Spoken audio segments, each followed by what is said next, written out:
Pacific Highway convoy, more than 100 gleaming semis making their way to Kempsey for the weekend.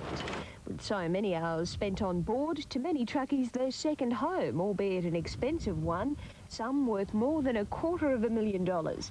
It's little wonder they're kept in first-class condition. In its 16th year, the Kempsey Truck Show's hailed as one of Australia's best. And it seems the locals breed the best truckies. Steve Harris voted Australian Trucker of the Year. Calleja's Western Star declared the most outstanding rig.